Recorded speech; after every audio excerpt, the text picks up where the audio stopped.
Today, we're jumping into something called the Digital Perimeter Protocol.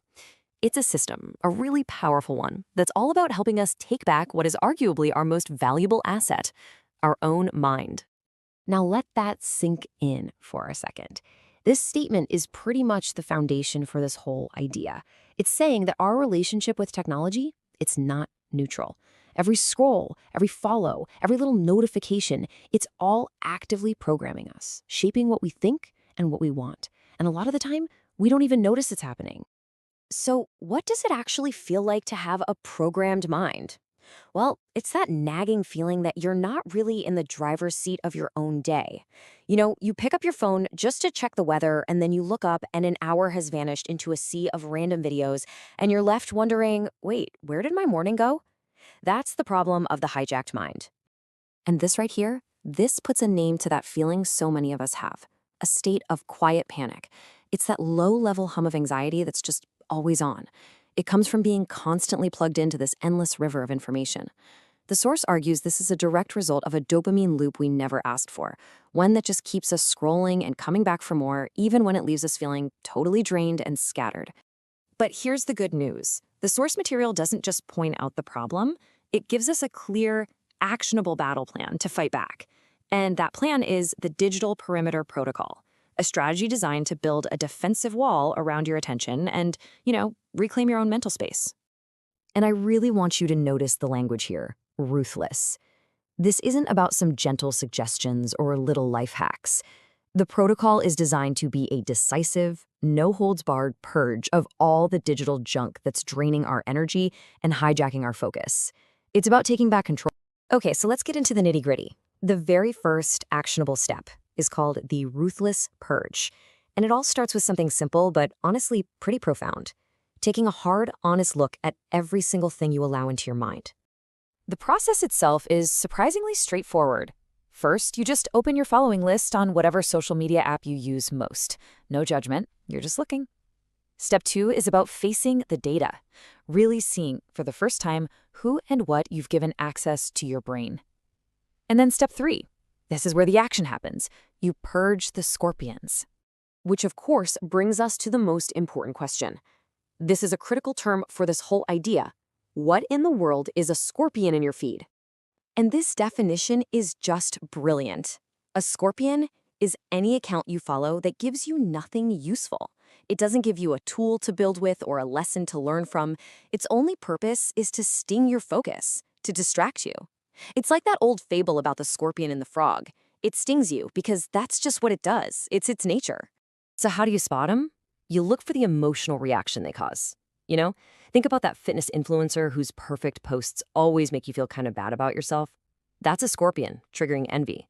Or that political account that just makes you angry about stuff you have zero control over. That's a scorpion triggering meaningless anger. The protocol is crystal clear. Unfollow them. Ruthlessly. Okay, so now that we've started clearing out all that noise, we've actually created some empty space. And the next step in the protocol is all about protecting our most valuable time inside that new space, so we can finally hear the signal. This slide just draws such a clear line in the sand. On one side, you've got weak inputs. You wake up, you immediately flood your brain with emails, social media, the news. And that just puts you on defense, in a reactive, distracted mode for the whole day. But on the other side, you've got the strong signal, protecting that first hour for proactive, deep work, totally free from all that outside noise. And this whole step, it really boils down to this one single powerful number. One quiet hour every morning. It sounds so simple, but the source argues that its impact on your focus and your peace of mind is just absolutely massive. Let's just sit with that for a second. This is the non-negotiable golden rule of step 2.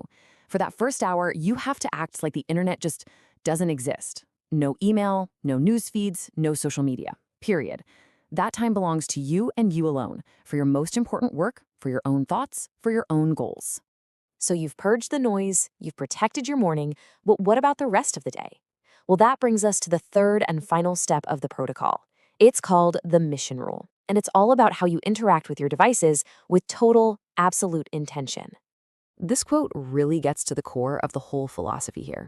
It might sound like a paradox, right? Structure creates freedom. But the idea is that by putting a strict structure on how you use your devices, you actually create more freedom. Freedom from distraction, freedom from mindless scrolling, and the freedom to use your time exactly how you want to. And here's what that structure looks like. The rule is simple. You never, ever touch your device without a clear mission. That means you have a specific 30-second intention. What are you about to do? Who are you messaging? What information do you need? And this is the absolute key. That decision has to be made before your hand even starts moving towards your phone. So as we wrap this up, let's zoom out for a second. The digital perimeter protocol, it's not just a bunch of productivity tips. The way the source frames it, this is something much, much bigger. It's a fundamental battle for our focus. And the stakes couldn't be higher. This isn't some battle happening in the future. It's happening right now, every second of every day. The most advanced algorithms in human history are all fighting for a piece of your attention. And this protocol argues that the only real defense is to have a conscious, deliberate system of your own. And that leaves us with this final, really piercing question. It presents a stark choice, doesn't it? Either you dictate your schedule and your intentions to the machine, or the machine, with all its defaults and distractions, will inevitably dictate your life to you, shaping your time, your focus, and ultimately, who you become. The protocol makes one thing clear: the choice is ours.